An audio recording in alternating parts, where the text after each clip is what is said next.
தற்போதைய அண்மை செய்தி. சென்னை வள்ளுவர் கோட்டம் அருகே அண்ணா பல்கலைக்கழக மாணவி பாலியல் வன்கொடுமை சம்பவத்தை கண்டித்து நாம் தமிழர் கட்சியினர் போராட்டம் நடத்த முயற்சி செய்தனர். தடையை மீறி போராட்டம் நடத்தினால் நாதாகாவினர் கைது செய்யப்பட்டதை அண்மை செய்தியாக பார்த்துக் கொண்டிருக்கிறோம். இதுகுறித்து கூடுதல் விவரங்களுடன் இணைகிறார் செய்தியாளர் சிவகுமார்.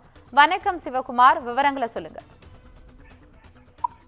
வணக்கம். அண்ணா பல்கலைக்கழகத்துல மாணவிக்கு நேர்ந்த பாலியல் துன்புறுத்தலுக்கு எதிராக நாம் தமிழர் கட்சி சார்பில் சென்னை வள்ளுவர் கோட்டத்தில் தற்பொழுது அந்த போராட்டமானது நடைபெற்று வருகிறது. இந்த போராட்டத்திற்கு காவல்துறை தரப்புல அனுமதி மறுக்கப்பட்டதை அறிந்து போராட்டம் நடைபெறுவதற்கு முன்பாகவே தற்பொழுது காவல்துறையினர் மூலம் அதாவது நாம் தமிழர் கட்சியை சேர்ந்தவரை குண்டுகட்டாக கைது செய்யக்கூடிய காட்சிகள் தான் நம்ம பார்த்துட்டு இருக்கிறோம்.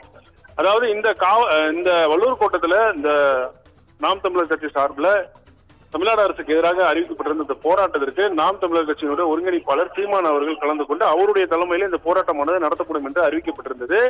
இந்த போராட்டத்திற்கு காவல்துறை சார்பில் மறுப்பு தெரிவிக்கப்பட்டிருந்த நிலையில அந்த போராட்டத்திற்கு அனுமதி வழங்காதவாறு இங்கே காவல்துறையினர் சுமார் 300க்கும் மேற்பட்டோர் பாதுகாப்பு பணியில் ஈடுபட்டு வந்துட்டு இருந்தாங்க. இந்த நிலையில சீமானுடைய அதாவது நாம் தமிழர் கட்சியினுடைய ஒருங்கிணைப்பாளர் சீமான் அவர்கள் வருவதற்கு முன்பாகவே இங்கே குழுமியிருந்த தொண்டர்கள் தற்பொழுது ஆர்ப்பாட்டத்தில் ஈடுபட்டதை அறிந்த காவல்துறையினர் ஆர்ப்பாட்டத்திற்கு அனுமதி மறுக்கப்பட்டவாறு அவர்கள் தடையை மீறி ஆர்ப்பாட்டம் நடத்தியதன் காரணமாக காவல்துறையினர் அவர்களை தற்பொழுது குண்டுகட்டாக கைது செய்யக்கூடிய காட்சிகளை நம்ம பார்த்துட்டு இருக்கிறோம். ஆண்கள் பெண்கள் என ஏராளமான நாம் தமிழர் கட்சியினர் தற்பொழுது காவல்துறையினரால் கைது செய்யப்பட்டு வர்றாங்க. இப்ப கைது செய்யப்பட்ட அதாவது அவர்களை காவல்துறை கைது செய்து அரசு பேருந்துகள் மூலம் சமுதாய நலக்கூடத்திற்கு அழைத்து செல்லக்கூடிய காட்சிகளை தான் நம்ம பார்த்துட்டு இருக்கிறோம்.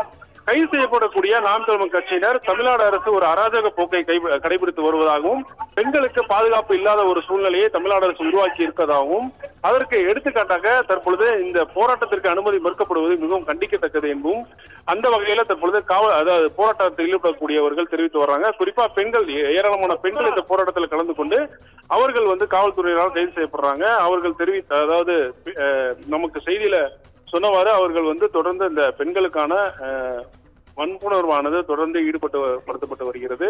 அவர்களுக்கான முறையான பாதுகாப்பு இல்லை. அந்த பாதுகாப்பு வழங்க கோரி தற்பொழுது ஆர்ப்பாட்டம் அறிவித்த பொழுதும் அவர்கள் தற்பொழுது அந்த தங்களை ஆர்ப்பாட்டத்திற்கு அனுமதிக்காமல் தற்பொழுது கைது செய்து அழைத்து செல்வதாகவும் அவர்கள் தெரிவித்த காட்சிகளை நம்ம பார்த்திருக்கிறோம். அதன் அடிப்படையில நாம் தமிழர் கட்சியினர் தற்பொழுது போராட்டத்திற்கு தடையை மீறி போராட்டத்தை செய்ததன் காரணமாக அவர்கள் குண்டுகட்டாக தற்பொழுது காவல்துறையினால் கைது செய்யப்பட்டு வர்றாங்க.